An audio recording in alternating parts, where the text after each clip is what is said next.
हाँ देखिए बच्चों, जैसा कि मैंने पहले उस दिन बताया था चिन्ह के बारे में, तो सवाल में जब तक आपको चिन्ह का ज्ञान नहीं है तब तक सवाल गलत हो जाएगा। ठीक है। और तो चिन्ह में नियम जो आपका निर्देशांक ज्यामिति में नियम होता है वो इसमें रहता है कि मूल बिंदु से, जैसे उसमें दाहिनी तरफ की दूरियां धनात्मक, बाईं तरफ के ऋणात्मक, ऊपर की धनात्मक और नीचे की ऋणात्मक, उसी प्रकार इसमें सारी दूरियां ध्रुव से नापी जाती हैं। ध्रुव से दाहिनी तरफ जो है वो धन का होगा, जो बाईं तरफ चीज है वो ऋण की रहेगी, जो ऊपर बनेगी वो धन की होगी, जो नीचे बनेगी वो ऋण की होगी। मैंने उस दिन आपको दिख भी दिया था कि उत्तल दर्पण में कौन कौन सी चीज धन की होती है, कौन कौन सी ऋण की होती है, और अवतल दर्पण में कौन सी चीज धन की होती है, कौन सी चीज ऋण की होती है। इसके बाद जैसे ही हमारा कोई सवाल होता है तो हम सबसे पहले ये देखें सवाल में कि हमारा कौन सा दर्पण है। ठीक है। तो अब हमने देखा कि यहाँ पर उत्तल दर्पण आपका दिया गया है, उसको हमने लिख लिया। अब जब उत्तल दर्पण हो गया, इसके बाद हम देखते हैं कि वस्तु की दूरी क्या है, जिसको हम लोग यू कहते हैं। चित्र की दूरी क्या है, v, और फोकस दूरी है। इन तीन में कोई भी दो चीजें आपको दी जाए, उन दोनों को हम लिख लें। अब देखिए वस्तु की दूरी u, तो देखिए इसमें कह रहा है एक ऑटो मोबाइल के पीछे का दृश्य देखने के लिए उपयोग होने वाले उत्तल दर्पण की वक्रता त्रिज्या 3 मीटर, और यदि एक बस दर्पण से 5 मीटर की दूरी पर हो तो उसका चित्र, उसकी स्थिति, प्रकृति व साइज बताइए। कहने का मतलब ऑटोमोबाइल माने होता है ये पेट्रोल पंप। ठीक है। और कोई ऐसी चीज नहीं, बहुत सारे ऐसे शब्द होते हैं कि जनरल हम लोग देखते हैं लेकिन उन पर ध्यान नहीं दे पाते हैं, तो ये कोई नई चीज नहीं है। तो किसी पेट्रोल पंप में कोई शीशा लगा हुआ है और एक बस आती है भरवाने के लिए डीजल, मान लीजिए सपोज करिए। ठीक है। तो वहाँ जो मालिक बैठा है, कोई अधिकारी बैठा, वो देखता है कि इससे इतनी दूरी पर बस खड़ी है तो इसका चित्र कितना बड़ा बनेगा, क्या है, वो अपना उसको दर्पण, उसका मालूम है कि उसकी वक्रता त्रिज्या 3 मीटर है, वहीं से बैठे बैठे बता लेगा, जान जाएगा कि उसकी दूरी पता है कि बस इतनी दूर है तो इसका चित्र कैसा बनेगा, या चित्र ऐसा बन रहा तो ये बस कितनी दूर खड़ी है, ऐसा भी वो कर ले। ठीक है ना। तो अब सबसे पहली बात, हमको तीन में दो चीजें मालूम है, तो यू वस्तु की दूरी यानी बस की दूरी 5 मीटर तो है। अब बात आती है फोकस दूरी, तो फोकस दूरी तो कहीं दी नहीं, यहाँ वक्रता त्रिज्या दी है, तो फोकस दूरी जो होती है वक्रता त्रिज्या की आधी होती है, तो यह बराबर r/2। और अब हमसे प्रतिबिंब की स्थिति यानी उसका चित्र कहाँ बनेगा पूछ रहा है, तो वही पूछ रहा है। तो हमें यू पता हो गया, वही पता हो गया। अब यू देखिए किसी का भी हो, किसी भी दर्पण में हो, किसी भी लेंस में हो, चाहे उत्तल हो चाहे अवतल हो चाहे जो हो, लेकिन उसमें आपका यू का मान ऋणात्मक होता है, इसलिए यू हम बिना किसी से पूछे ऋण का करते हैं। बात आती है यफ की, उत्तल दर्पण है चूंकि, तो उत्तल दर्पण की फोकस दूरी धनात्मक होती है। फोकस दूरी कैसी होती है, धनात्मक होती है। और धनात्मक क्यों होती है भी बता दें। ये आपका उत्तल दर्पण बना हुआ है, इसमें इस तरफ पालिश होती है, ये आपका मुख्य अक्ष है, इसके समांतर जाने वाली प्रकाश की किरण परावर्तन के बाद इधर चली जाती है, इधर से आती है, प्रतीत होती है, तो ये इस तरफ होता है, और ये मूल बिंदु या ध्रुव से आपकी दाहिनी तरफ है, इसलिए धन का होता है। अब ये हो गया। अब दर्पण के लिए आपका चूंकि सूत्र दिया है 1/u + 1/v बराबर 1/f। अब हम मान को रख दें 1/u 1 माइनस का, ये आपका इस चिन्ह को आप यहाँ भी लगा सकते हैं, +1/v बराबर 1/f यानी 1.5 चूंकि धन का है। अब एक बात ध्यान रखना, ये सब दूरियां जिस एक इकाई में होनी चाहिए, अगर इकाई में कहीं कोई चीज मीटर में, कोई सेंटीमीटर में है तो दिक्कत होगी, इसका अपना ध्यान रखना है आपको, ये आपकी जिम्मेदारी है। अब हमारा v का मान निकालना है, तो 1/v बराबर धन 5.0, ये इधर से गया, धन का हो गया। अब भाई एक सबसे कठिन काम है, देखिए हमने बताया है कि जिसको जोड़ना, घटाना,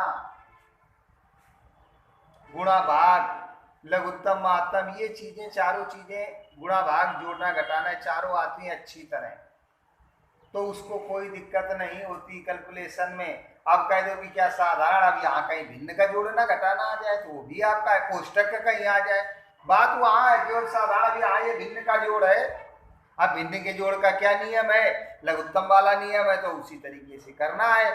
तो अब जिसको ये नहीं आता है तो फिर भाई ये तो थोड़ी दिक्कत की बात है कि ये बेसिक चीजें इनको आपको सीखना ही होगा। 15 और 50 का चाहे लघुत्तम ले लो, ना कर पाओ लघुत्तम तो भैया करिए गुणा, इसको यहाँ कर दिया,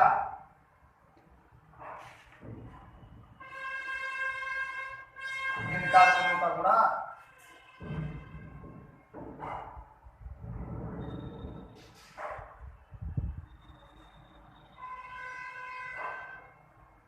तो हमारा आ गया 6.5 बटे 7.5,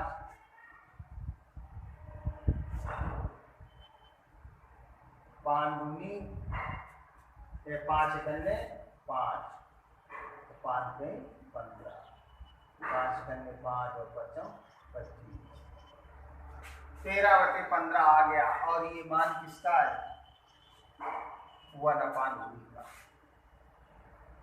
1/v का मान आपका। अब जो 1/v का मान इतना हो गया,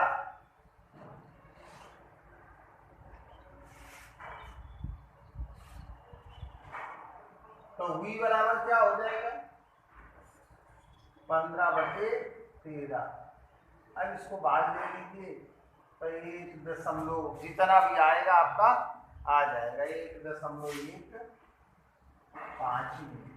v का मान आपका, किसका आ गया, v का मान आ गया। अब देखिए,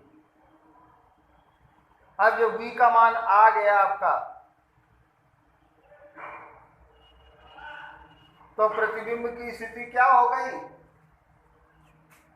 वस्तु हमारी कितनी दूर पर थी, 5, और बस का चित्र कितना बना, 1.15 मीटर की दूर पर।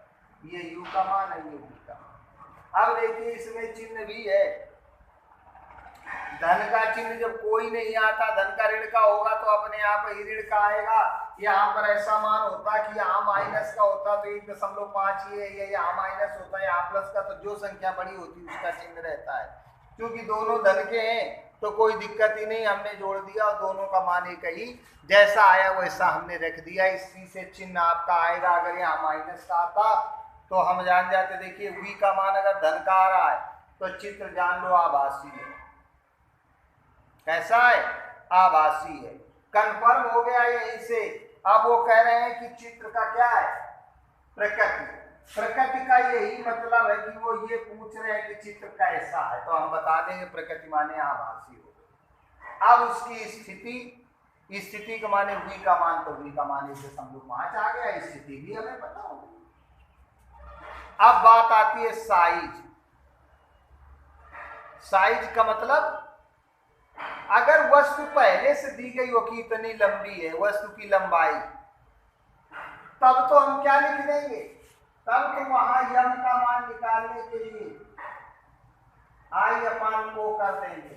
और लेकिन अगर हमें I और O में, O माने ऑब्जेक्ट, वस्तु की लंबाई O का मान नहीं दिया है, तो वहां पर हम यम का मान या साइज निकालने के लिए यम बराबर v/u कर v/u कर देंगे।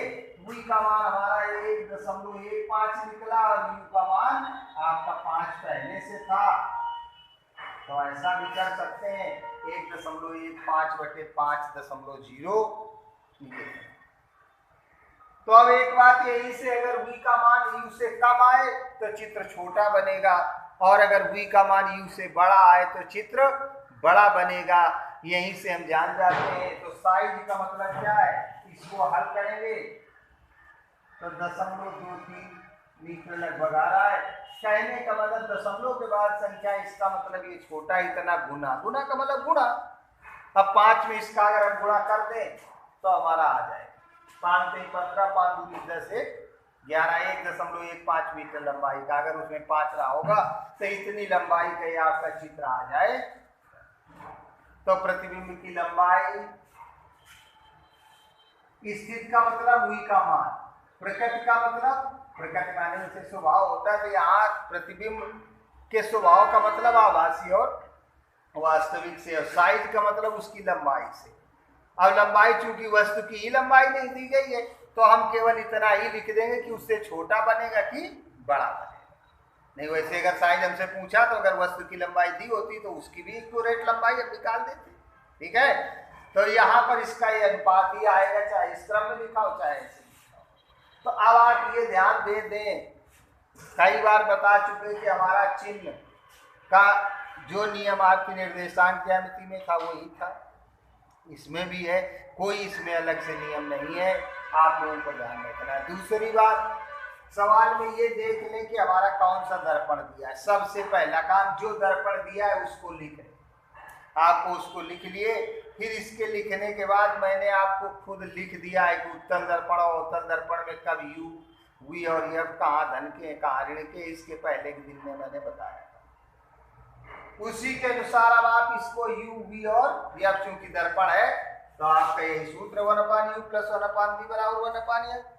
तो इसमें 3 चीजें हैं यू, वी, एफ। 3 में 2 आपको दी गई होंगी, एक ही आपसे पूछी जाएगी। एक साथ 2 अज्ञात राशियों का मान हम नहीं निकाल सकते, इसलिए 2 चीजें अज्ञात नहीं होंगी।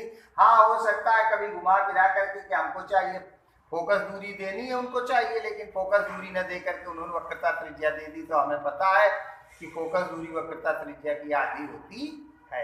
तो इन्होंने वक्रता त्रिज्या 3 मीटर दे दी तो हमारी फोकस दूरी 1.5 मीटर हो गई। तो इसी से अब हमारी वस्तु की दूरी 5 दी थी और फोकस दूरी 1.5 हो गई, तो यू और एफ हमें मालूम हो गए, वी का मान हम निकाल लेंगे। ठीक है, तो इतना आपको ये ध्यान रखना है, यू, वी, एफ लिख लें और उनको ये भी लिख लें, उनके मान क्या है। 3 में 2 जरूर दिए गए होंगे, ऐसा नहीं होगा कि एक चीज दी जाए 2 पूछी जाए। हाँ, थोड़ा बहुत आपका घुमा फिरा करके कहीं दे दें वक्रता त्रिज्या या उसका कुछ स्वरूप बदला हुआ हो, ठीक है, तो उसको अपना वो सारे शब्द बताए भी जा चुके हैं, जैसे वक्रता त्रिज्या दी है तो फोकस दूरी निकाल लेंगे, कोई दिक्कत नहीं आपको। ठीक, और जब ये दे दिए जाए तो फिर इसके बाद आप तुरंत समझ जाए कि हमें इसमें से चिन्ह कौन सा लगाना है। चिन्ह के लिए हमने बता दिया, यू का मान कभी भी धन का नहीं होता है, चाहे उत्तल दर्पण हो, चाहे अवतल दर्पण हो, चाहे उत्तल लेंस हो, चाहे अवतल लेंस हो, हमेशा आपका माइनस का है, किसी से पूछना नहीं। अब इसके बाद बात आती है फोकस दूरी की, तो फोकस दूरी उत्तल दर्पण और अवतल दर्पण की दोनों की क्यों धन होती है और क्यों ऋण होती है, ये भी हमने चित्र बना करके आपको बता दिया था। वैसे उत्तल दर्पण की है तो धन की है, अवतल दर्पण की है तो ऋण की है, लेकिन अब इसकी धन की और इसकी ऋण की क्यों है ये भी हमने चित्र बना करके बता दिया था कि चूंकि ये मूल बिंदु से या ध्रुव से दाहिनी तरफ इसकी होती है इसलिए ये धन की है, और अवतल दर्पण होता तो बाईं तरफ बनती इसलिए वो ऋण की होती। अब यहाँ पर सवाल जब आप हल करेंगे, वी का मान अगर धन का आता है हल करने में तो आप जान जाओ कि चित्र आपका आभासी है।